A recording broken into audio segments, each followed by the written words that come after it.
Hello, welcome to the Matthew Allton Art channel again. I'm here doing another video recording.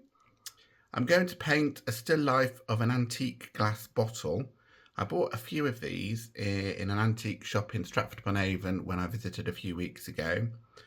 And I'm wanting to do a painting of all of them probably in a still life to enter into the Coventry Open at the Herbert Art Gallery. The deadline for entries is the 17th of February 2025. So I'm wanting to sort of see if I can do an oil painting of this subject. This is, however, a study for that, unless, of course, I like it and I'm running out of time, in which case I might put this single study. It's a very small piece of plywood attached to wood, as you can see, that I bought from Sostrine in green. I did a painting of an orange. I don't know if you are subscribing to the channel and have seen that one, but I did a painting of an orange last weekend on a similar square piece of plywood. Quite liked how it worked. So I'm going to try and do this bottle on this small piece. It's about 15 centimetres by 20, I think, centimetres. So a very small piece of work. As I say, a study or maybe a final piece if I like the way that it's gone. It's a very minimal still life in that there's very few colours. I'll be using my normal Daler Rowney Graduate oils. And you can see I've put very little bits of paint out at the moment. Obviously I can add to that. But there's not many reds in this or warm colours in the whole picture. I'm going to be working from a photograph that I took of the bottle on my mantelpiece rather than actually moving everything over to the mantelpiece and looking at it directly. It also means that as the light conditions change throughout the day, I don't have to worry about that. I'm fairly good at photography though, so I can actually capture the lighting and the sort of feeling that I want to in my photographs. So it's a perfectly valid way of doing it for me. Okay, I've drawn out the bottle. I don't know if you can see it very faintly on here. I've also gessoed the plywood so that the oil paint will stick to it. Let's see how we get on. I'm starting here by putting the background in. It's one of the lightest tones on the reference photograph, as you can see, but it's not as light as the white highlights that are on the actual glass itself. So it's quite difficult to get the tones right when they're so subtle, really. You'll see me trying to do the shadow later on as well, and that's certainly darker than the background, but it's quite difficult to control. So you can see here the glass that I'm starting to put on now of the neck of the bottle. Not the right colour yet, but the tone is darker than the background.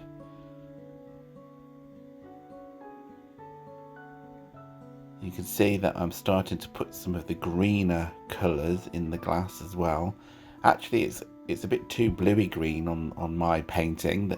The glass itself is much more yellowy green, I think, really. So as this is a study, that's something that I will need to make note of and correct when I do the next painting, which is a collection of 3 of these bottles all together on the mantelpiece. That's the one that I want to put into the actual exhibition at the Herbert Art Gallery. It's looking a bit ugly at this stage, as paintings often do. You have to, when you're beginning, you have to sort of learn to get past this stage and not worry about it too much at this stage.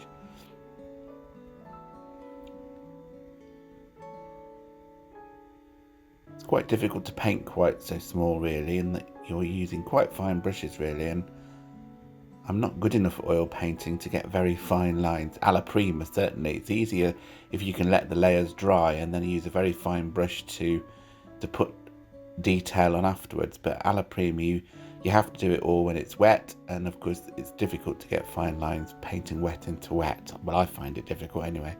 Hopefully I'll get better at it as I do more and more of it, really.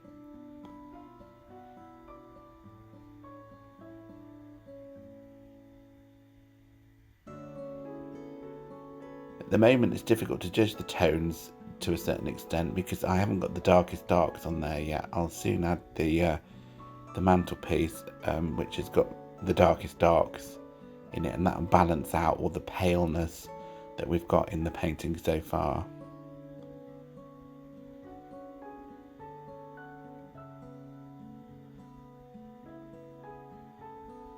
You can see that the glass from the photograph is quite wobbly and old. It is an antique bottle, so it's a bit difficult to get all that unevenness. It's not like a modern glass bottle, which is quite symmetrical, and it's more wobbly.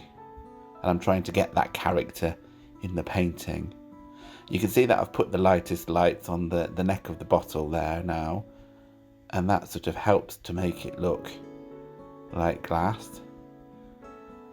I'm also now trying to add speckles of darker colour to indicate the dirt that's stuck inside. I presume this bottle was buried in a garden somewhere or whatever at some point in its life, and I'm trying to replicate that in the painting itself. You can see now, I think, that the glass is too bluey green instead of a bit more yellowy green. Now I'm trying to add that shadow, and it's quite a difficult shadow in that it's very diffuse. It's from the window, the light coming in here, and also, of course, glass is see-through, so there's highlights within the shadows as well. I'll return to it in a minute when I finish trying to add the blacks. The reason I've added the black at the bottom here for the mantelpiece is, again, to help me with that tonal judgment. How dark is the shadow compared to that, and compared to the light background. You can also see from here, as well as the bluey greenness that I've got slightly wrong of the glass, there's a more brown creamy tinge to the background. So again, that's something that I will try and correct when I do the next painting, which is of the 3 bottles. So I'll be looking out for that when I do that painting. As always in my painting, I'm not looking for photographic realness. I'm looking for realism, absolutely. I want to paint this so it looks like glass, which I think I'm starting to get the effect of now. But I don't want it to be a photograph, because I've got a photograph that I could frame and put on the wall.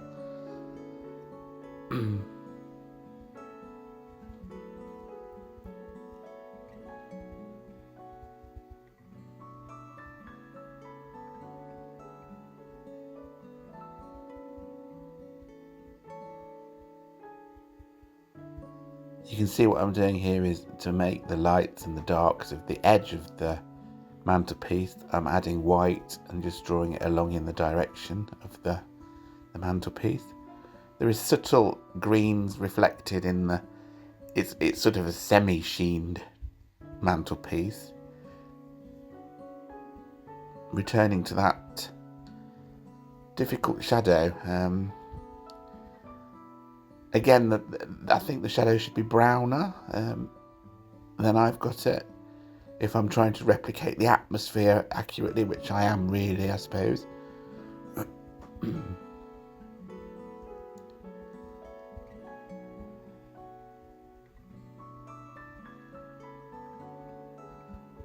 They're quite diffuse shadows that are from the light shining through the glass. That's difficult to get. I haven't quite got that right, I don't think, on this painting. So again, it's something that I'm going to have to concentrate on when I do the actual piece of work that's got the 3 bottles in it.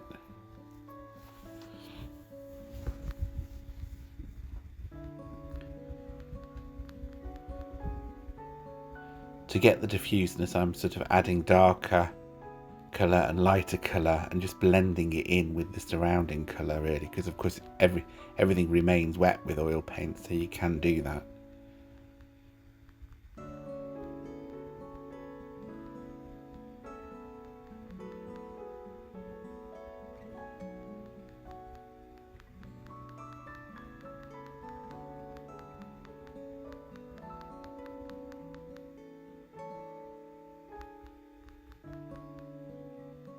Sort of getting towards the end, I think, now. There's probably quite a lot more titivation going on.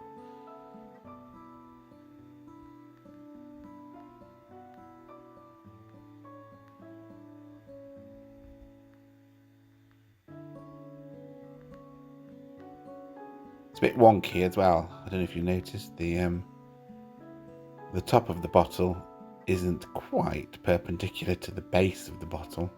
However, it's an antique bottle, and it helps to give the character that it's a bit wonky and a bit misshapen in terms of the glass blowing, or however it's made, moulding, I don't know.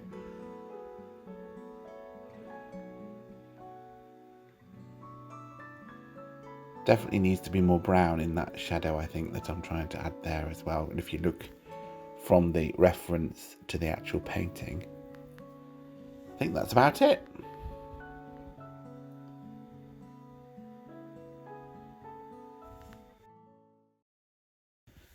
Well, this is the final painting. Overall, as a study, I'm fairly happy with it. It does have the character of glass, I think, the bottle. The shadow needs a bit more work, I think. And the colour representation wasn't quite right. It was more browny, creamy, the background, and the shadow is more browny, I think. So I'll be trying to sort of get that right in the actual painting where I paint the three bottles together. But overall, it's a successful study. It took about an hour and 3/4, something like that in total, which isn't too bad. It is only a small painting though, of course, so that helps you be able to create things quickly. I hope you've enjoyed watching me try this difficult subject. It's quite difficult to paint glass, but quite rewarding. I've done it quite a lot in the past, and it's challenging, but I enjoy the challenge. If you have liked the video, then give it a thumbs up, please. That will help the algorithm no end. And also, if you're new here and haven't subscribed yet, then please consider subscribing. I'd really like to grow the channel, as I've said in all the videos recently, over the first half of this year, 2025. I'd like to become monetized by July on it if I can, but there's an awful long way to go and I might not get there. But with your support, that might be possible. So if you haven't subscribed yet, then do. I do try and do videos at least once a week, really, on average, but sometimes there's more and sometimes there's a bit less. But there's always something new to come and have a look at. And I'm going to try and do videos that aren't always just time lapses of me doing art, but also talking about other aspects of trying to get an art career off the ground, because that's essentially what I'm trying to do very gradually. I'm painting lots and lots to improve, but I want to actually have a good stab at exhibiting regularly and selling more work online. Okay, thank you very much for watching, and I will see you on the next one. Bye.